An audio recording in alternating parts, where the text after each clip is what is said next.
Buenas noches, bienvenidos. Arrancamos otro programa de Quiero que me expliquen, como todos los miércoles, intentando mirar un poquito la Argentina loca que nos toca. En este caso con Alejandro Katz. Ya nos visitaste el año pasado, creo. Sí, señor. Alejandro es sociólogo, es editor, es escritor, es para mí uno de los que mejor mira la Argentina. Además nos ayuda mucho a pensar. Gracias por venir, Al Alejandro. contrario, Tato, gracias a vos. Estás con mucho laburo. ¿Dónde estás? Bueno, por ¿Seguís un lado, editando? sí, el trabajo editorial, que siempre es muy absorbente, pocas intervenciones periodísticas, por así decir, tiempo de pensar un poquito en un formato un poco más largo, lo cual quiere decir más en profundidad, más extenso, menos sobre la Bueno, ¿qué es el rol coyuntura. del intelectual, no? No estar atropellado por la realidad, que es lo que nos pasa a nosotros los periodistas, que Sí, te lleva la coyuntura, te arrastra, es como una ola muchas veces llena de espuma. creo que es así. Creo de todos modos que en los años anteriores la realidad, no necesariamente la coyuntura, pero sí la realidad inmediata, convocaba la intervención pública de un modo un poco angustiante. Quiero decir, veíamos un Claro. proceso que necesitaba ser explicado, que necesitaba ser decodificado, que necesitaba ser desmontado, porque había mucha necesidad de desarticular un régimen de falsedades construido con mucha fuerza de verdad. Claro, bueno, Entonces, ese es, tal vez es el primer dato de este nuevo tiempo político, ¿no? Que eso no está. O eh, hay algo que se le asemeje. no, yo creo que fundamentalmente no está. Fundamentalmente no es necesario desmontar un discurso que se construye tomando el lugar de lo real, ¿no? Hay un discurso sobre lo real con el que podés coincidir o no, Claro. pero no intenta sustituir la realidad como ocurría con el discurso kirchnerista. Sí. ¿Vos viviste en México cuántos años? 7 años viví, Tato. Entre... Y volví en el 87. Ah, ¿ya estaba el narcotráfico ahí metido? No, no, Todavía no. no, no, no. No, no. No, era época de primacía del narco colombiano Claro, todavía. cuando empiezan a combatir fuerte a los colombianos, ahí se empieza a Se desplazar un poco más a desplaza México, y ¿no? aparecen los carteles mexicanos que primero son, si yo no entiendo mal el proceso, los carteles primero son carteles que hacen el servicio de transporte y Exactamente. luego se quedan con el negocio. Bueno, que son las etapas, ¿no? Las etapas del capitalismo, del narcocapitalismo. del narcocapitalismo, Claro. que es lo que un poco nos está pasando ahora a nosotros. Ahora hace Bueno, ya unos daría añitos. la impresión de que dar servicio de transporte, me decía un alto funcionario del área de seguridad del gobierno el otro día, a quien encontré en una situación social, no es que, me decía que el último eslabón local cobra en especie y que por tanto tiene que convertir la droga en dinero para obtener su liquidez. Claro, Entonces, esa es la forma en la que el narco comienza a crear un mercado, allí local. donde no había un mercado, donde había proveedores de servicio, por decirlo de algún Bueno, a modo. mí me impresionó mucho el caso de este cura asesinado, suicidado, creo que no es tan importante en Tucumán, no es tan importante la forma que haya sido su muerte, pero que él denunciaba que en un pueblo del interior de Tucumán, de 5.000 personas, llegaban los viernes a la tarde desde el centro de Tucumán los dealers tirando petardos para anunciar que llegaban al pueblo, vendiendo pasta base. Bueno, eso es lo que se ha visto en México. Se ha visto en México cómo el narco no solo es los suburbios pobres de las grandes ciudades o los barrios ricos de las grandes ciudades con productos diferentes, sino como ha permeado la trama social aún en pueblos rurales, en pueblos pequeños, en los que lo que uno imaginaba como capacidad de penetración del narco Ujú. era mucho más reducida y sin embargo es esto. Es Es esto. esto. Y la idea, a mí siempre me impresionó hablando con un capo en México de estos temas, que él me decía, el problema no es el narcotráfico, sino la impunidad. La idea de una sociedad donde si no hay castigo, gobiernan las mafias. ¿Cuál es tu mirada sobre Yo, eso? yo no tengo yo no tengo una reflexión muy sistemática sobre la dinámica específica del negocio narco, No, no, no, por pero, eso. pero tengo una impresión, Tato, y es la siguiente. Estamos hablando todos estos días de inseguridad, ¿no? Es el gran tema. Es el gran tema, no sé por qué es el gran tema hoy y no hace 3 meses o 6, un año. Porque hace 6 meses estábamos hablando de inflación. De inflación, es correcto. Hace 6 meses hablamos de inflación, pero quiero decir, no creo que haya cambiado la tasa de delitos de un modo tan radical en estos meses, pero hoy se habla de inseguridad. Y se habla de inseguridad focalizando la reflexión sobre los delincuentes. Y yo creo que hay que focalizar la reflexión sobre las agencias públicas, porque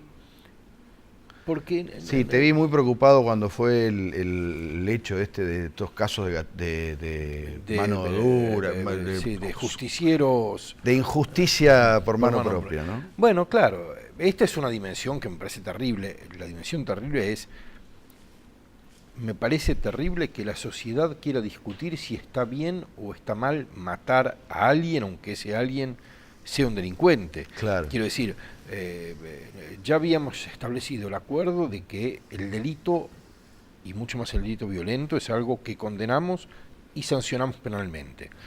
Lo cumplamos bien o mal, ese es un acuerdo que tenemos. Teníamos otro acuerdo, y es que no matamos a la gente que nos hace daño, que tratamos de utilizar las instituciones para lo que podemos intentar comprender lo que le ocurre a alguien a quien ha asaltado todos los días durante toda su vida. Podemos comprender, pero justificar acciones violentas me parece que es descender en el escalón civilizatorio, pero descender realmente. Claro. Ahora, a la vez digo, me parece que discutir todo el día acerca de si delincuentes necesitan más o menos cárcel, si han sido o no han sido, la pregunta no es sobre por qué los que delinquen, la pregunta es qué está haciendo cada una de las agencias públicas implicadas. Porque, hay algo que es fundamental, y es asegurarse de que la policía no sea cómplice del narcotráfico, de la trata de personas, de los robos de autos, que el sistema penitenciario no sea un sistema de explotación de los detenidos para hacer negocios para la corporación penitenciaria, que el sistema jurídico no negocie prebendas a cambio de impunidad, que los funcionarios políticos responsables no sean cómplices de los funcionarios de las agencias de seguridad. Es fácil hablar de los ladrones, hacer un discurso sobre los ladrones, un discurso social y victimizarlos, un discurso represivo y sancionarlos. Es fácil hacer discursos sobre lo que está en el margen de la sociedad, pero es más difícil poner el acento y la mirada en aquello que es parte integrante de una sociedad, sus instituciones, y que es el gran facilitador de la eclosión de la delincuencia en la Argentina. Ahora vos hablás de policías, hablás de jueces seguramente, fiscales, agentes penitenciarios, políticos, que son de esta sociedad, no son de otro planeta. ¿Cómo llegamos a una sociedad que se destruyó tanto en ese sentido? En otros habrá mejorado. Vos has observado siempre mucho los países de la región, por ejemplo, donde uno ve tendencias contrarias a la nuestra. ¿Qué nos pasó? Hay tantas explicaciones, muchas, claro. Tantas explicaciones, todas las cuales tienen argumentos verdaderos y valiosos, aunque a veces son contradictorios entre sí. Quiero decir, la dictadura nos pasó. La dictadura contribuyó a generar unas agencias policiales que se autonomizaron del poder central, que nunca reconocieron la autoridad civil y democrática, que se aprendieron a autofinanciarse a través de la complicidad o la práctica delictiva. Esto es un dato que no está presente en otros procesos dictatoriales. Quiero decir, la dictadura de Pinochet no creó una policía delincuencial autofinanciada. La dictadura uruguaya tampoco lo hizo. Esto es parte de la explicación, no es toda la explicación. Pero es característica nuestra eso. Hay otras explicaciones. Argentina es un país es un país que tempranamente tuvo niveles de desarrollo importantes, y esos niveles de desarrollo económico fueron también niveles de desarrollo social y subjetivo.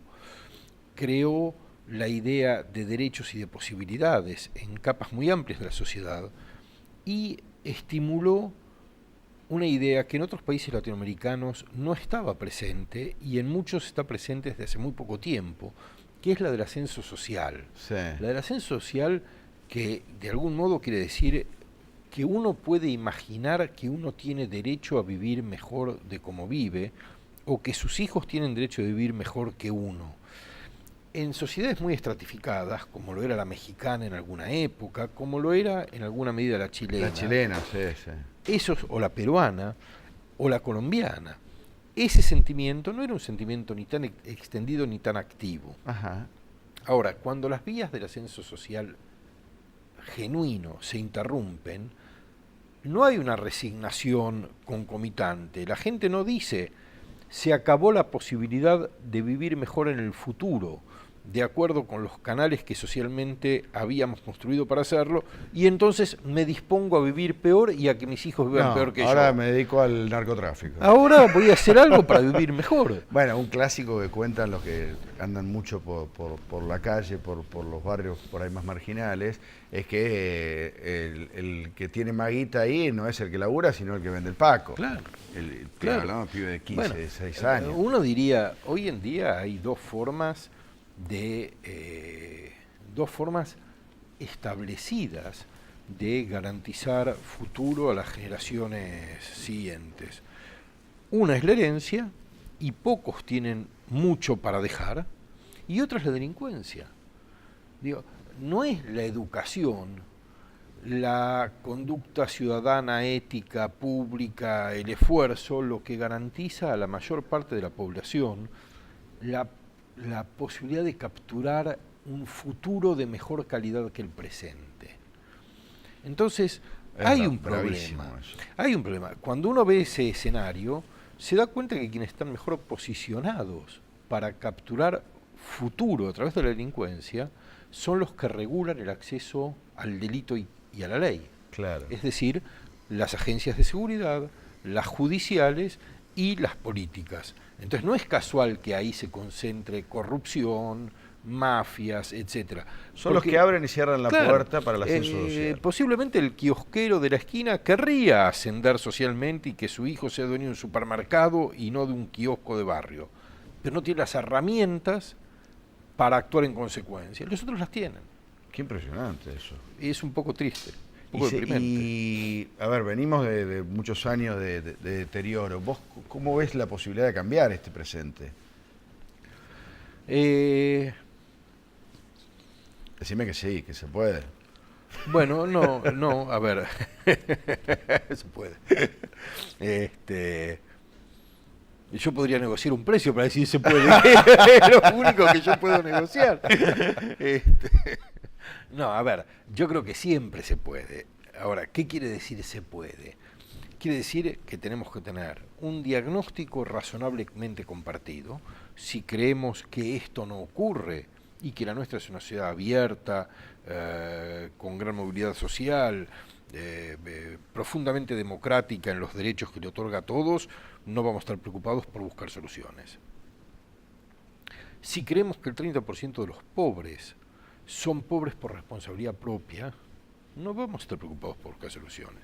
Cuando hablamos de 30% de pobreza, la imagen es un auditorio en un cine, un teatro con 1000 personas, alguien que se para en el escenario y a uno de cada 3 le dice vos desde mañana a la villa. Claro. Porque son pobres por lotería, no son pobres por algo hecho por... es la lotería. No, de hecho, el 40% son chicos. Claro, es decir, es un problema de lotería, técnicamente de lotería. Le salió el mal número en la lotería. Ahora, cuando nuestra lotería arroja resultados tan desiguales, quienes han tenido la fortuna de obtener un número bueno tienen que decir, yo voy a poner una gran parte de lo que obtuve en el juego a favor de aquel que no obtuvo nada. Si no hacemos eso, ahora, ¿qué es una gran parte? Una gran parte es, estamos dispuestos a aplicar el 30% del producto argentino en salud, educación e infraestructuras para los sectores Cada gran parte vulnerables. no es limosna ni planes sociales, No, no. es cambios, El 30% cambiar la lógica del esta que producto. señalabas vos antes. Es el 30% del producto.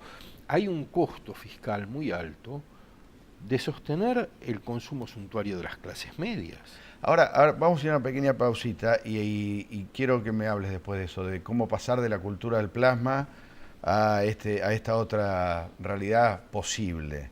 Vamos todavía, vamos y venimos.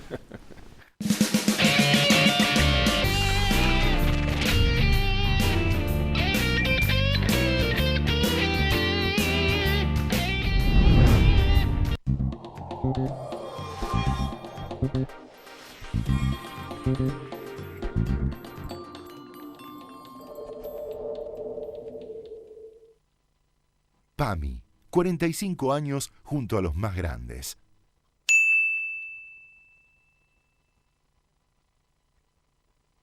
Llegó Más Simple, la herramienta para que los más grandes disfruten de la tecnología. Conseguirla llamando al 147 o ingresando en la web que está en pantalla. Buenos Aires Ciudad. Vamos, Buenos Aires.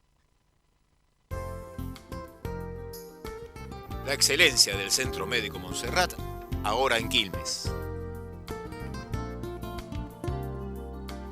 Tecnología de última generación y el más completo plantel profesional al servicio de su salud. Centro Médico Montserrat. Atención integral con nivel de excelencia. Centro Odontológico La Piedad.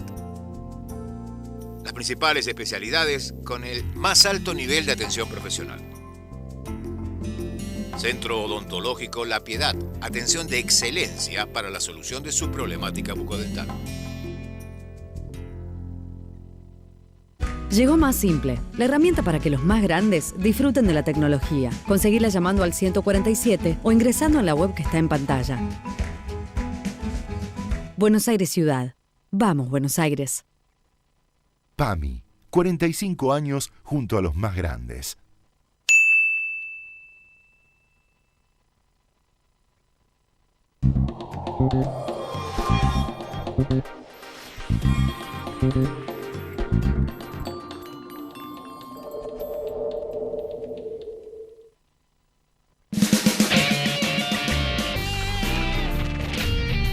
Estamos con Alejandro Katz, acá es un gusto siempre hablar con Alejandro, se nos pasa demasiado rápido el programa con él.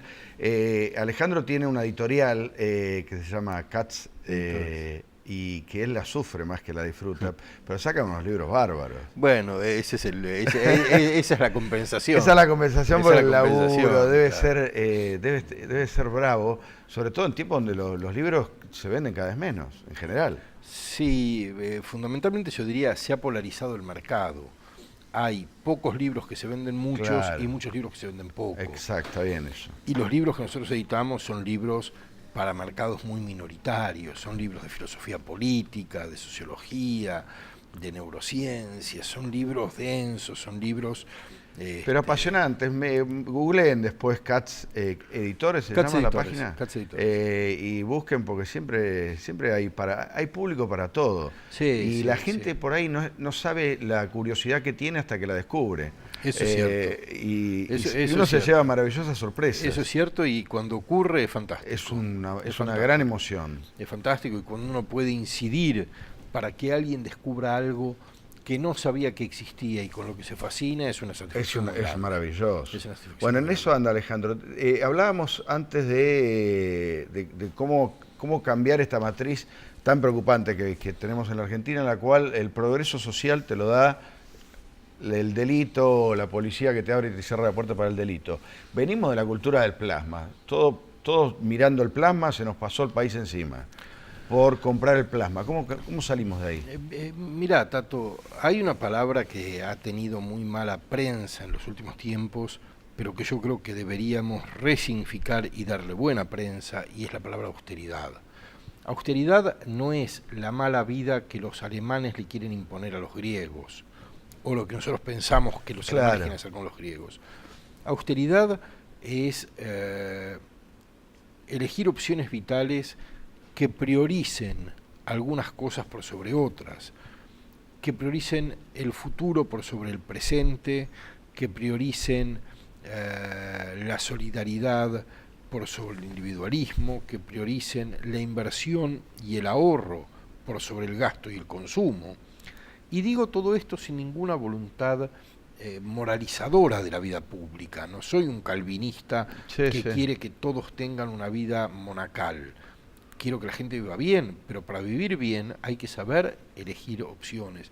Me parece que nuestra sociedad habla fácilmente de vivir bien y muy escasamente de tener buenas vidas.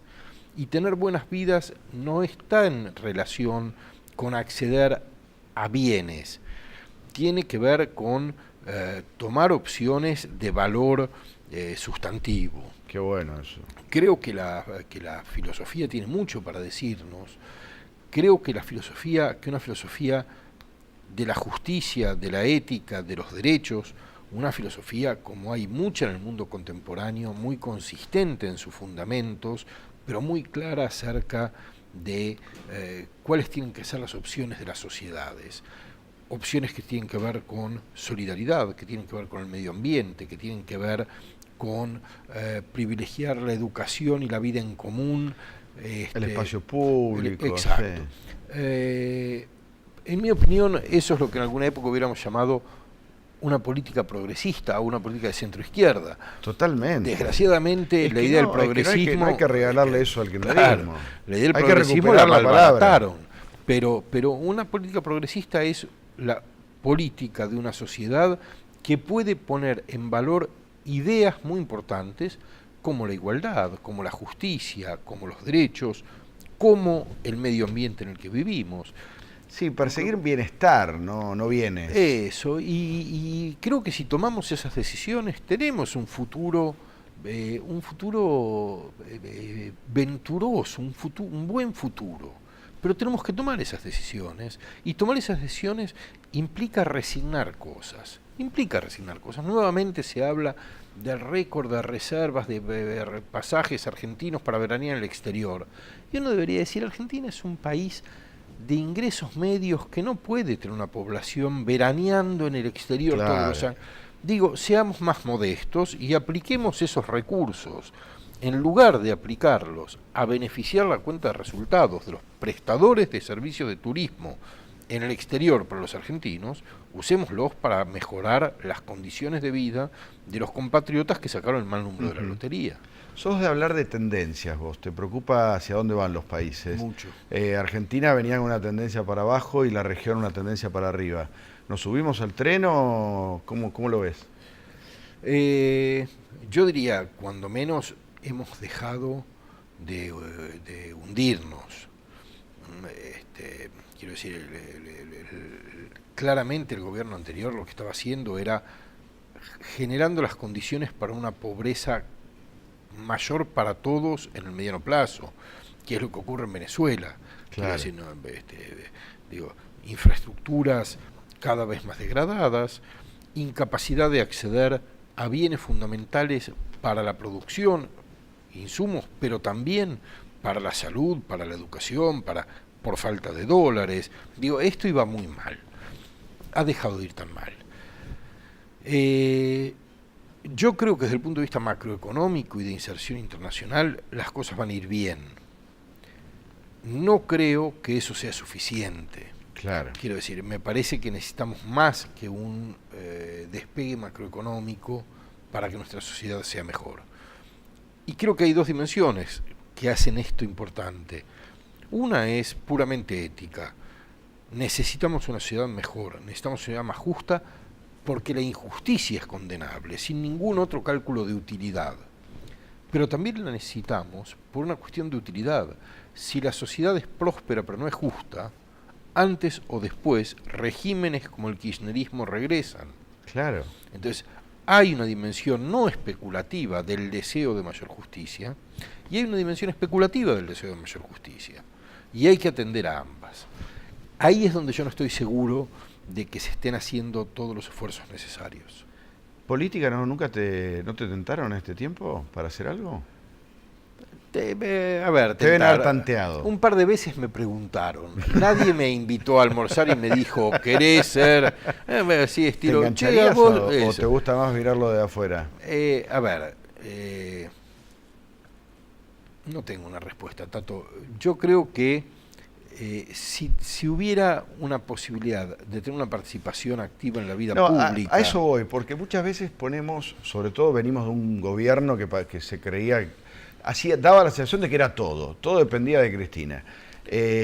Los cambios, estos que son cambios muy profundos, muy importantes. no los puede hacer Macri. No deberíamos esperar que los haga Macri. No, por eso, si hubiera la posibilidad de participar activamente en la vida pública... Sí, que puede en ser una política o no. Sí, otra sí, cosa. sí.